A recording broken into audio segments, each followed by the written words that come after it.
আসসালামু আলাইকুম viewers, we are Bangladeshi চ্যানেলে আপনাদের স্বাগতম। কথা বলছি আমি আহসান। আহ, আজকে আলোচনা করব নন চেঞ্জিং একটি দেশ যেটা বসনিয়া, এবং যারা মুসলমান মেন্টালিটি অর্থাৎ মুসলিম ইউরোপ যাওয়ার জন্য চিন্তা ভাবনা করছেন তাদের জন্য হতে পারে আজকের ভিডিও অত্যন্ত গুরুত্বপূর্ণ। তো কথা না বাড়িয়ে চলুন শুরু করা যাক। হ্যাঁ বন্ধুরা, কথা বলছিলাম বসনিয়া নিয়ে।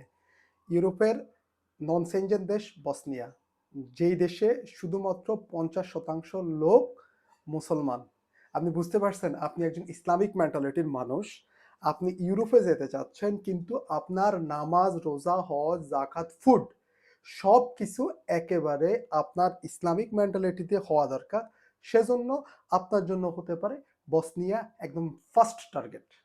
কিন্তু বসনিয়া ফার্স্ট টার্গেট আপনার মুসলমান মেন্টালিটি থেকে আপনি এটা চয়েস করে ফেললেন। এই ভিডিওর পাশাপাশি, এই কথাগুলোর পাশাপাশি আপনি বসনিয়া যেতে হলে কিভাবে যাবেন, কি উপায়ে যেতে পারবেন, কত টাকা খরচ হবে, কি কাজ থাকবে, এই সব কিছুই আপনার শুরু থেকে শেষ পর্যন্ত দেখতে পারলে আপনি বুঝতে পারবেন।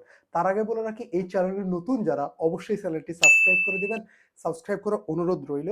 আর পাশাপাশি চ্যানেলটি শেয়ার করে দিবেন এবং বেল আইকনে বাজিয়ে দিবেন, যাতে সবার আগে উই আর বাংলাদেশের তথ্যগুলো পৌঁছে যায় আপনাদের টাইমলাইনে সবার আগে তড়িৎ গতিতে। আসুন শুরু করা যাক বসনিয়ার মেইন টপিক। আপনি বসনিয়া কিভাবে যাবেন, বাংলাদেশ থেকে কি বসনিয়ার বিষয় হয় কিনা, এবং আপনি যদি টার্গেটটা ফিল করতে হয় আপনাকে কি কি করা লাগবে। হ্যাঁ, তো আপনি প্রথমে যদি বসনিয়া যাওয়ার মেন্টালিটি সেট আপ করেন, সেক্ষেত্রে ভ্যালিড পাসপোর্টের পাশাপাশি আপনার সবসময় মাথা রাখবেন বসনিয়া এমন একটি দেশ যেটাকে আপনার এক্সপিরিয়েন্সকে এরা খুব ভালোভাবে মূল্যায়ন করে। আপনি বসনিয়া যাওয়ার জন্য আপনি যেই কাজেরও হন না কেন, আপনি যে কাজটা জানেন, আপনি যে কাজটা সম্পর্কে আপনার ধারণা আছে, শুধু আপনি কাজ করে ফেললেন, আমি এই কাজ জানি, এই কাজ, এইভাবে কিন্তু হবে না। কোনো একটা ইনস্টিটিউশন থেকে অবশ্যই আপনার এটার জন্য একটা লিগেল সার্টিফিকেট থাকা লাগবে। কেননা বসনিয়া আপনার লিগেল সার্টিফিকেটকে সাপোর্ট করে এবং আপনাকে মূল্যায়ন করবে শতভাগ। তো সেক্ষেত্রে আপনি যদি একজন ইঞ্জিনিয়ার হন, আপনার যদি পড়াশোনা শেষ করে যে আপনি আপনার লক্ষ্যটা ঠিক করতেছেন ইউরোপের একটা ভালো দেশ, মধ্যবিত্ত সংসারের, আপনার ব্যাংক স্টেটমেন্ট খুব একটা ভালো না, এই দিকটাও ভালো না, আপনাকে কি আসলে ভিসা দিবে কি দিবে না।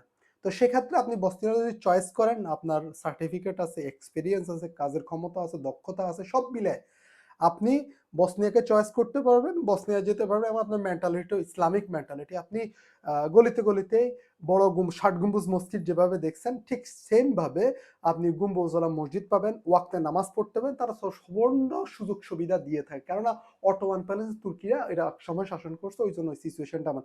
আপনি চিন্তা করতেছেন আপনি যাচ্ছেন হলো গিয়ে ইউরোপে, ভালো অবস্থানের ভিতরে চলে যাচ্ছে আপনার মেন্টালিটি, আপনি কোনো পর্দার আড়ালে যাচ্ছেন না। তারা যেহেতু 50% মুসলমান, সেক্ষেত্রে বুঝতে পারতেছেন ফুডগুলো আপনার হয়ে যাবে কি একেবারেই হালাল।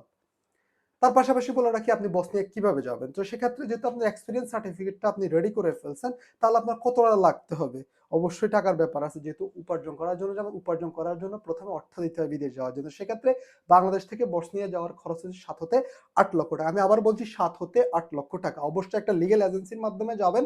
কিন্তু এখন হচ্ছে ভাই, আমি তো 7-8 লাখ টাকাও রেডি, এক্সপিরিয়েন্স সার্টিফিকেটও রেডি, সবই রেডি আছে, আমি কিন্তু বসনিয়া যাবো কিভাবে? অবশ্যই এজেন্সির মাধ্যমে। আর যেতে হবে কোথায়? ওই দাদাদের দেশে। কিন্তু দাদার দেশে এখন ভিসা নিয়ে একটু সমস্যা। আপনি যে এজেন্সির মাধ্যমে যাবেন, অবশ্যই এজেন্সি আপনাকে ভিসা অবশ্যই অ্যারেঞ্জ করে দিব। আর একটা কথা বলে রাখি, আমরা কোনো এজেন্সিকে সাপোর্ট করি না, কেননা আমাদের সাথে অনেকগুলো এজেন্সির সাথে যোগাযোগ আছে, সবগুলো সম্পূর্ণ ধারণা আছে। আমরা কাউকে সাপোর্ট করি না। আপনার যেখানে ভালো লাগে, আপনার অর্থ আপনি যেখান থেকে ইচ্ছে ওইখান থেকে কিনতে পারেন। আমরা এই দিক দিয়ে এখন পর্যন্ত কোনো কিছুতে সাপোর্ট করি না। বাংলাদেশে অনেকগুলো এজেন্সি আপনি চাইলেই গুগলে সার্চ করলে, ফেসবুক, ইমেল, সব জায়গাতে আপনি পাবেন। ওই দিকে না গেলে ওটা আলাদা একটা টপিক। আসুন এবার বসনিয়া আপনি যদি 7-8 থেকে 8 লক্ষ টাকা আপনি যদি অ্যারেঞ্জ করতে পারেন, সেক্ষেত্রে আপনার আর কি বাকি থাকলো? সার্টিফিকেট রেডি, 7-8 লক্ষ টাকা রেডি, ভ্যালিড পাসপোর্ট রেডি। এখন আপনাকে দাদার দেশে যাইতে হবে একেবারে সরাসরি এম্বাসি ফেস করার জন্য। সেটার দায়িত্ব কিন্তু আপনার। আর এটা দায়িত্ব যার কাছে দায়িত্ব দিবেন, পরিপূর্ণ দায়িত্বের মাধ্যমে আপনি বসনিয়া যাওয়ার সুযোগ পেয়ে যাবেন, এম্বাসি ফেস করার সুযোগ পেয়ে যাবেন। মনে রাখবেন, ভুলেও কোনো ফেক, বাংলাদেশে কিন্তু সবকিছুই সম্ভব, সব সম্ভবের দেশ বাংলাদেশ।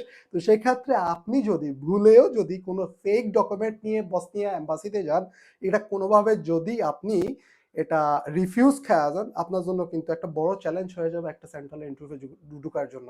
এটা মাথায় রাখবেন, ইউরোপে কোনো দেশ যদি কোনো একবার যদি রিজেকশন আসে, একবার, দুবার, তিনবার, বারবারে যাবেন কিন্তু রিজেকশনের সম্ভাবনা এক্ষেত্রে 70% বেশি নজির আছে তারা রিজেকশন করে দেয়। তো বসনিয়ার মতো একটা ছোটখাটো দেশ সেটা যদি আপনাকে রিজেকশন করে দেয়, সেক্ষেত্রে আপনার ইউরোপ যাত্রাটা মনে হয় এই যাত্রা এখানেই সফল হতে যায়, বিফল হয়ে যাবে। তো সেক্ষেত্রে চিন্তা ভাবনা করে আপনি আপনার ডিসিশন নেবেন। এবার আসুন বসনিয়াতে আপনি কি কাজ করতে পারবেন। যেহেতু আপনি এক্সপিরিয়েন্স সার্টিফিকেট ছাড়া বসনিয়া কাউকে কোনোভাবে মূল্যায়ন করে না, এখন আপনি যে কাজের এক্সপিরিয়েন্স নিয়ে যাবেন ওই কাজ মাধ্যমে আপনার ভিসা কোম্পানিগুলো ভিসা দেবে, আর ওই ভিসার মাধ্যমে আপনি খুব সুন্দরভাবে বসনিয়া পৌঁছে যেতে পারেন। আর এটা স্থায়িত্ব সময় একেবারেই কম করে হইল 7 থেকে 8 মাস। লং টার্ম একটা ডিসিশন নিতেও ভালো একটা দেশ। ইউরোতেই স্যালারি সবকিছু ঠিকঠাক আছে, আবার যে দেশের টাকাই থাকে কনভার্ট করে ইউরোতেই দিবে। আর তার পাশাপাশি আপনি যদি একটা রেস্টুরেন্টের ওয়েটার হিসাবেও যেতে চান, সেক্ষেত্রে বাংলাদেশটা একটা ছোটখাটো হোটেল ম্যানেজমেন্টের একটা সার্টিফিকেট নিয়ে অবশ্যই যাবেন। কেননা আপনি নন স্কিল ওয়ার্কার হয়ে যদি বসনিয়া যান, আপনি কিন্তু না খাই মরতে হবে। মাথায় রাখবেন, না খাই মরতে, ইসলামিক সবই পাবেন, হ্যাঁ ফুডও পাবেন। কাজ যেহেতু আপনি বিদেশ যাবেন অর্থ উপার্জন, যদি কাজই করতে না পারেন সেক্ষেত্রে কি করবেন। এক্ষেত্রে কেউ কেউ মানুষ বলে আমি বসনিয়া যা থাকবো না অন্যদিকে চলো, ভাই সেটা টোটালি আপনার নিতান্ত ব্যক্তিগত ব্যাপার। এই ব্যাপারে আমি কোনো কথা বলার রাইট রাখি না, বলতে চাইও না। কিন্তু আমার কথা হইল, আপনি বসনিয়া 7 হইতে 8 লক্ষ টাকার ভিতরে আপনি ইউরো কনভার্ট করেন, কয় হাজার ইউরো আসে, খুব অল্প টাকায় বসনিয়াতে যেতে পারেন। ভিসার রেশিও মোটামুটি ভালো আছে। তো সেক্ষেত্রে আপনার সবকিছু লিগেল ওয়েতে হইলে বিশ্বাস করেন আপনাকে বসনিয়া ভিসা দিবে 2026 সালে। নিঃসন্দেহে ভিসা পাবেন এবং যাওয়ার পর ভবিষ্যতে করতে পারবেন। তো আর কথা বাড়াবো না, আজকে এই পর্যন্ত থাকুক। ভালো থাকুন, সুস্থ থাকুন। তার পাশাপাশি বলে রাখি, উই আর বাংলাদেশের সঙ্গেই থাকুন, দেখতে থাকুন, চোখ রাখুন উই আর বাংলাদেশি। আমাদের এসব রিয়েল অথেন্টিক বাস্তব তথ্য নিয়ে আমরা অবশ্যই আবার অন্য কোনো দেশের তথ্য নিয়ে আপনাদের সামনে উপস্থিত হব। আল্লাহ হাফেজ।